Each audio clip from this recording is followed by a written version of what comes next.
Boiro e a Pobra contan esta semana con numerosos espectáculos culturais. Os espectáculos culturais non se deteñen en Boira nin na Pobra. O municipio boirense conta esta semana con 7 actuacións. Mañá mércores ás 12, as do Mare representarán Rilo e Penadique no Lavadoiro de Bao. O xoves ás 12, o Coído acollerá Mariña, un espectáculo familiar de Raquel Quizás. O venres será a quenda do Festival Paisaxes Sonoras, organizado pola Mancomunidade Barbanzarousa e contará coa actuación de Heredeiros da Cruz. Desenvolverase a partir das 8 da tarde no Muelle de Curbera de Cabo da Cruz.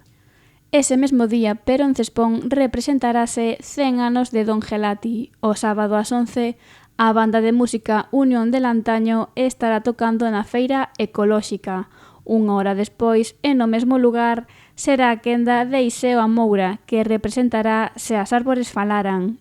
E para pechar a semana, o Skate Park acollerá o sábado ás 9 da noite o concerto de Los Secretos, organizado por a Pousada da Galicia. Na Pobra, o centro neurálxico das actividades culturais será o Cantón da Leña. Hoxe ás 8, a Circópatas representou Abracadáver, unha función de circo divertida e organizada pola Concellaría de Cultura. O xoves ás 8, Fantoches Bag achegará Os Romeiros do Caracol, espectáculo baseado na obra Romarías e Santuarios de Galicia de Antón Fraguas. Esta función está escrita ao programa Cultura no Camiño da Xunta.